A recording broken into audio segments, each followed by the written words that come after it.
মুকুলের সাইজও দেখতে পারবেন, প্রায় এক হাত করে এক একটা মুকুলের সাইজ। তার 1 থেকে 1.5 মাস আগে থেকে আম গাছের গোড়াতে পানি দেওয়া বন্ধ রাখতে হবে, কারণ পানি দেওয়া যদি শুরু করেন তাহলে গাছের মানে ডগে আর কি নতুন পাতা বেরিয়ে যাবে, সেখানে আর মুকুল আসবে না। তো এইটাই। আসসালামু আলাইকুম। তো আজকে আমি আপনাদের সামনে দেখাবো যে আমার এই সময় আমের সিজন। তো সমস্ত আম গাছে এবছর আল্লাহর রহমতে গাছ ভর্তি আমের মুকুল এসছে। তো এই সময় আম গাছের কী কী পরিচর্যা নেওয়া দরকার সেটাই আপনাদেরকে স্টেপ বাই স্টেপ আমি দেখানোর চেষ্টা করব।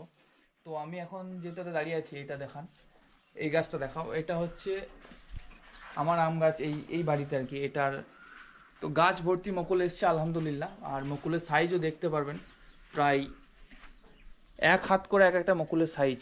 তার কারণ আছে, কারণ এটা হচ্ছে উন্নত জাতের আম গাছ। এটার আপনার জাত যদি বলে থাকি তো আমরা লোকাল ভাষায় যেটা বলি ব্যানানা ম্যাঙ্গো। দেখবেন আমটা দেখতে অনেকটা কলার মতো বাঁকা হয়, তো সেই জাতের আম। তো দেখা যাক আল্লাহ কী ধরনের ফল এতে দেয়। আর এই গাছটার বয়স হচ্ছে 1.5 বছর মতো, মানে একটা বর্ষা পার করে এটাকে লাগানো হয়েছিল শীতের আগে, তারপর আরেকটা বর্ষা, এবং এই বর্ষা পেরিয়ে এই শীতকাল মানে আমের সিজন। তো আগের বছরে অফ সিজনে একবার মুকুল এসেছিলো, সেটাকে ভেঙে দেওয়া হয়েছিল। তো দেখা যাক, এবছর তো গাছ ভর্তি মুকুল এসছে এবং গাছের সাইজও খুব একটা বড় নয়, তো এত মুকুল রাখা যাবে না বা রাখার নিয়মও নয় যেহেতু প্রথম বছর।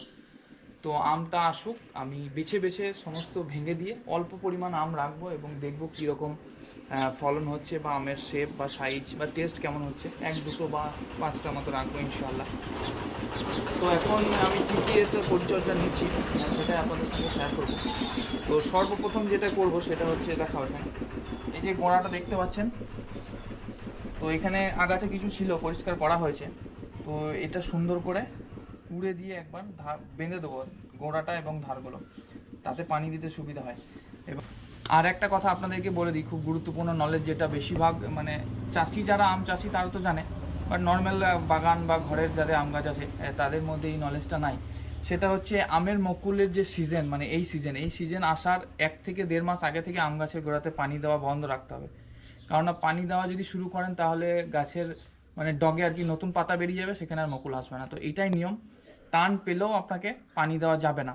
তো এইটাতেও সেরকমই করা হয়েছিল, এই গোড়াটাতে কোনো রকম যত্ন বা কোড়াকড়ি বা পানি দেওয়া হয়নি, সেই জন্য আগাছাগুলো জন্মেছে। যাই হোক, এটাই প্রসেস।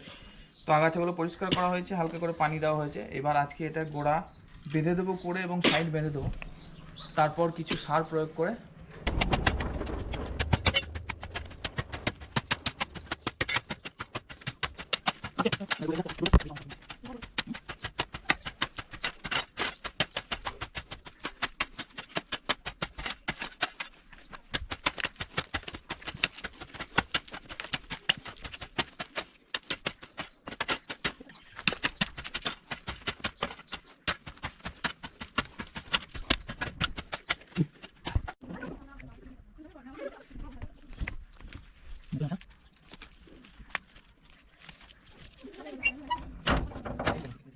তো সর্বপ্রথম যেটা দেবো সেটা হচ্ছে এই যে দেখছেন হিউমিক অ্যাসিড, এক্সিলেন্সির হিউমিক অ্যাসিড।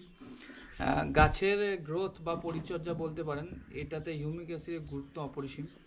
তো এটা গোড়ায় গোড়ায় সর্বপ্রথম দিয়ে দেবো, তারপর একটু গোবর সার ভরে এবং রাসায়নিক সার ভরার পর পানি দেবো ইনশাল্লাহ টাইম টু টাইম। তাহলেই মাটি থেকে সমস্ত সার গাছ নিতে পারবে সুন্দরভাবে। তো এটার পরিমাণ যেটা আমি দেবো, এটা যেহেতু বড় গাছ এবং মাটিতে দেবো, কিছু থেকেও যাবে, কিছু উঠবে না। তো এটা পরিমাণ একটু বেশি হলেও সমস্যা নেই। তো আমি যেটা এটা দিচ্ছি পরিমাণ হচ্ছে, এটা 10 লিটার পানি আছে, 10 লিটার পানিতে 20 ml মানে 40 ml আর কি, 20 লিটার পানিতে দেবো। তো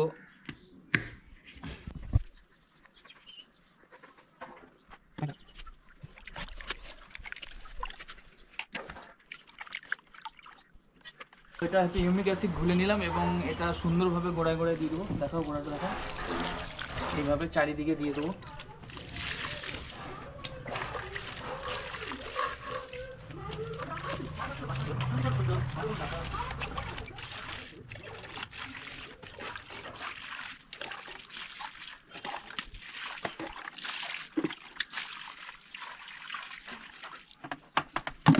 এতে কি হবে, হিউমিক অ্যাসিড দিয়ে দেওয়ার পর গাছের শিকড়টা ছড়াতে সাহায্য করবে এবং এর উপরে এরপরে যে জৈব সার এবং রাসায়নিক সারটা প্রয়োগ করব সেটা খুব তাড়াতাড়ি গাছ নিতে পারবে।